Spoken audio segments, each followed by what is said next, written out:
Welcome back to Lesson 1. We are in the process of discussing real numbers in the last video, subsets of real numbers. Now we're going to transition this to a more mathematical form that you're accustomed to seeing. So we're going to start with the most basic representations of real numbers, and that's through a real number line. Now, many of you may remember through your experience in pre-algebra and maybe even further into middle school math, the different ways to plot points on a number line and graph various things through the use of a number line.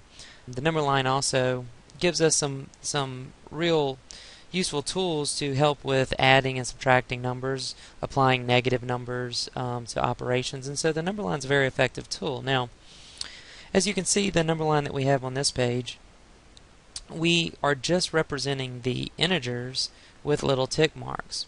What we need to remember is that the space between the integers are filled with infinite amount of numbers of irrational and rational numbers. So numbers that can be represented in a decimal form, whether they repeat, terminate, or neither, are still represented on the real number line. They're just not typically shown in the general structure of the number line. So we're just going to take a little short lesson here on reminding ourselves how to plot points on a number line. So we'll just go down to the next part here, and what you're going to see is the general structure of these note-taking guides, where we give you an example, and then after giving you an example, we're going to ask you to work a problem on your own.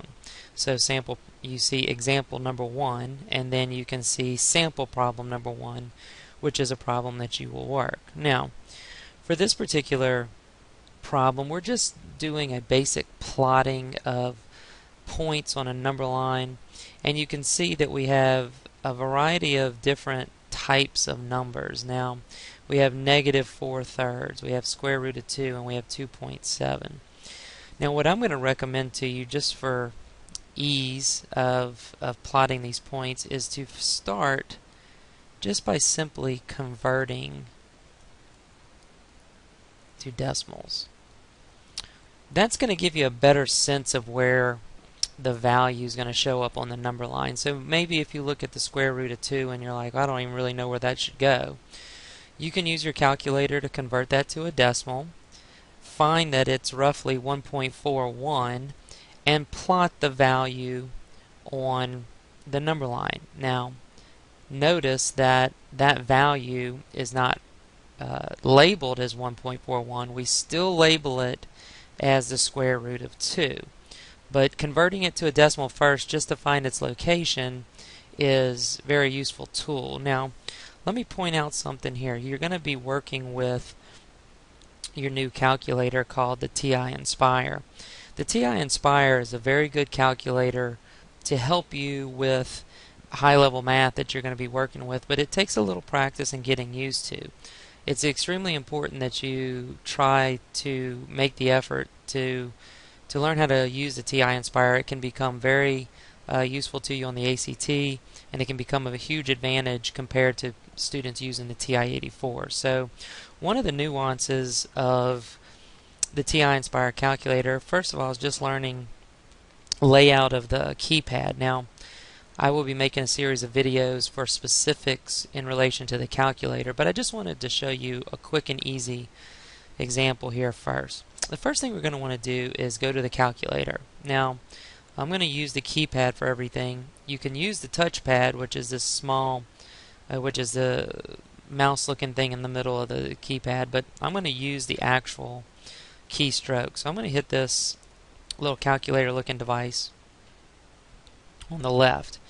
And of course, I just simply want to do, I don't want a menu, so I'm just going to escape out of there, and that leaves me this blank space, and I can do any operation in there that I want. Now, I want to show you something that happens whenever you use this calculator for basic fractions. Let's say, for instance, that I do 1 divided by 2, and I hit enter. It simply gives me 1 divided by 2 right back. If I decided to do 2 divided by 4, it would give me 1/2 as well. So what the calculator automatically does, what its default to do, is to reduce all fractions to simplest form. So if you ever struggled with reducing fractions to its simplest form, this calculator is going to do it for you.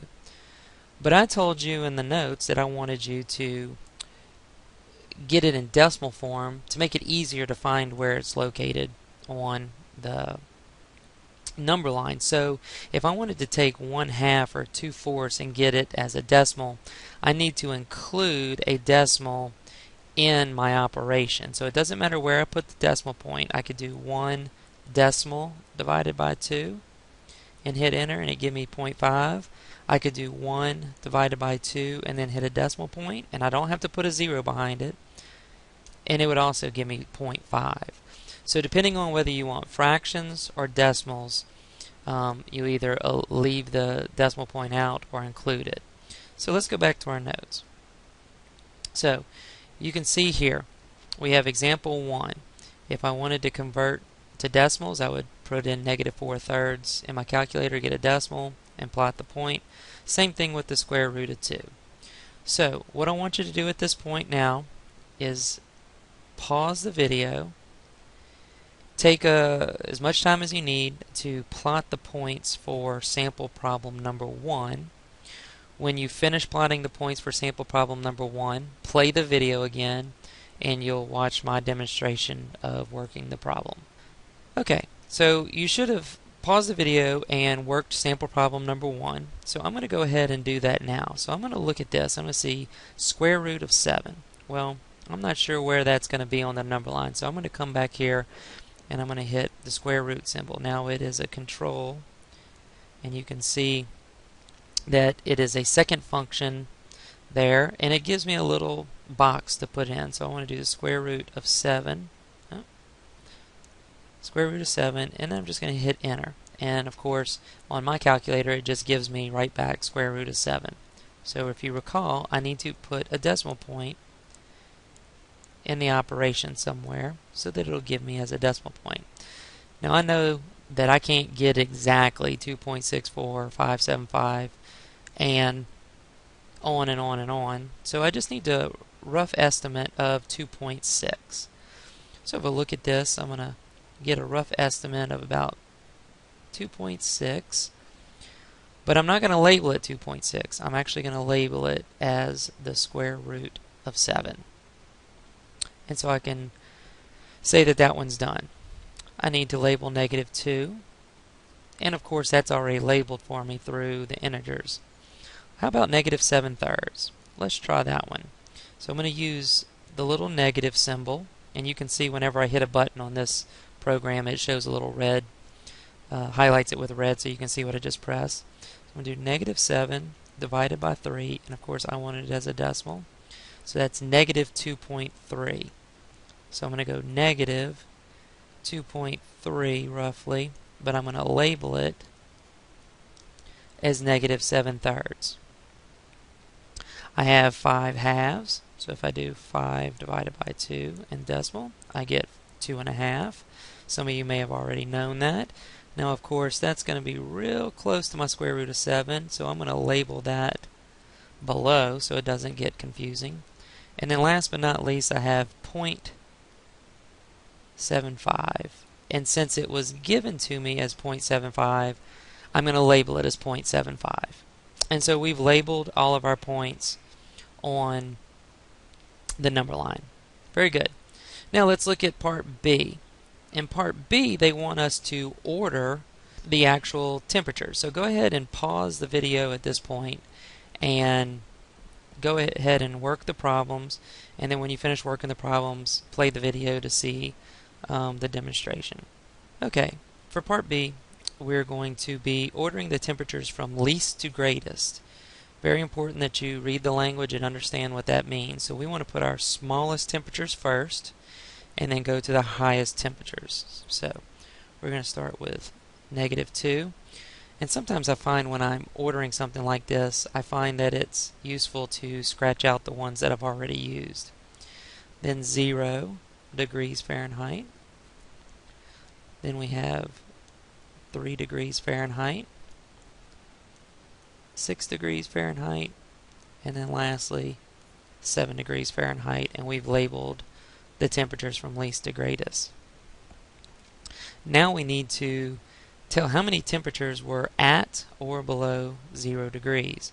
And so there were actually 2 temps that were there.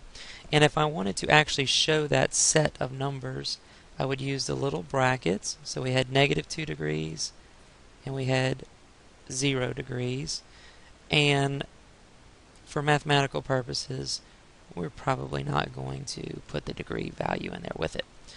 So that is a basic use of ordering numbers without the use of a number line. Okay, so that concludes this lesson of using real numbers on a number line. In the next video, to finish lesson 1, we will be discussing real number properties.